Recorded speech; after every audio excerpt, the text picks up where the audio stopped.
Okay, my name's Gordon Lyall and I play the part of Harris in the Weatherman's Umbrella.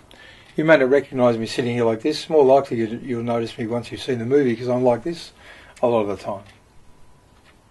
Well, a great friend of mine, Bruno Torps, who's got a fantastic sculpture garden in Marysville, was the man who got me involved with this fantastic project. Bruno and I go back a long way, and he knows about my theatre and music background. And when he knew this project was coming up and Anne was looking for people, he said he'd like me to, consider having a look at it. And I said, yeah, I'd love to help out. That'd be great. And well, the rest is history, as they say in the classics. Harris is an interesting character because he's a sort of guardian, confidant, brother almost of the Weatherman, and so he takes special care of him. A bit of a minder. A bit authoritative sometimes with the Weatherman to keep him in line because he keeps going off at a tangent on things. But very interesting, yeah, a bit of a control freak sometimes I think too when I'm playing him. I love there's a few things. On the onstage side, in front of the camera, Harris, as I say, is a bit of an interesting character to play, which was great. And working on the project in general has been fantastic. It's a great team of people to work with. It's been a lot of fun. After the fires, of course, was pretty devastating, and as I say, Bruno and I are good mates. We've known each other a long time before the fires, so we were pretty anxious to find out firstly they were okay. I work with the Australian Red Cross as a training instructor, and I had access to information to find out who was around, which was lucky for me, so I was able to find out they were okay. Had no idea about the garden, and then found out that it had been devastated by the trees falling mainly on things, and a couple of things melting because of the heat. One of the fireys there that I was doing training with later told me they estimated the heat of the fire was 800 degrees centigrade within 100 feet of the fire. That's incredibly hot. It's amazing anything survived. So, anyway, we were up in the early stages when we were allowed to go back, people allowed to go back to Marysville, and we helped as much as we could with our other busy schedules, but to pull out all the rubbish and get things organised. And there was a mad team of a group of Russian people that came and helped Bruno, which was fantastic. I'm not sure where they came from or how they knew him. I assume they seemed to appear by bus, so I'm guessing they did a bus tour to his garden one day, and they were great. I remember one day we had a phone call, we were talking, and all of a sudden Bruno's chatting and he comes away laughing. I said, "Oh, what's that?" He goes, "I have this group of mad Russians, they're fantastic people, and they just rang and said, 'Oh, Bruno, we come tomorrow to help.'"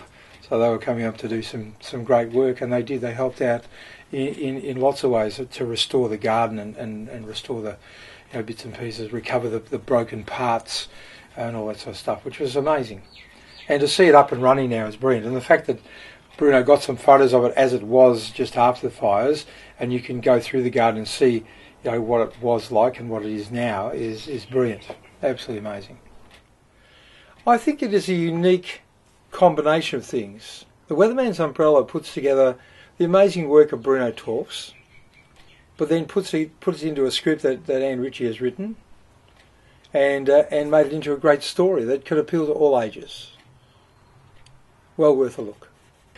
Well, hobbies on the side, as you might be able to see, Anne, I have a bit of a dedication to Elvis here. I've been an Elvis fan all my life. My older brother tells me I used to entertain his friends on the dining room table when I was about 4.5 years old singing Elvis.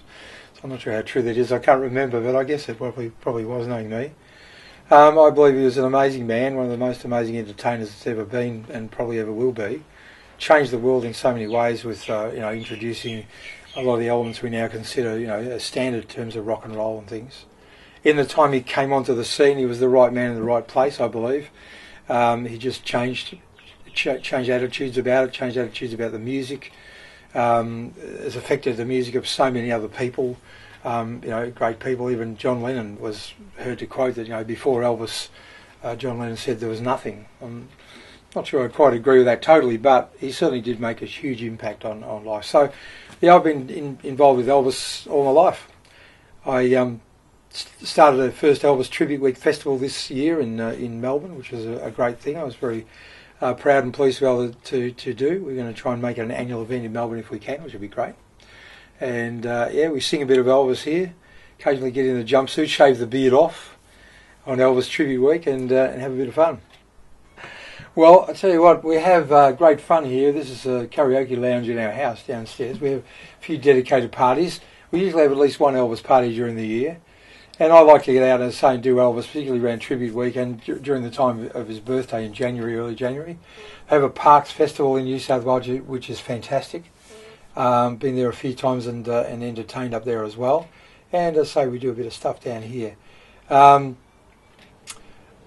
don't know what else to tell you, really. I just think he's amazing man. I try to emulate his voice. I certainly don't look like him, of course.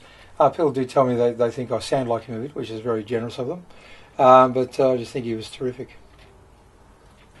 If you're interested, come along and have a look at our website. I'm on Facebook actually, as just Gordon Lyall, and also Elvis Tribute Week Festival, and or Elvis Down Under.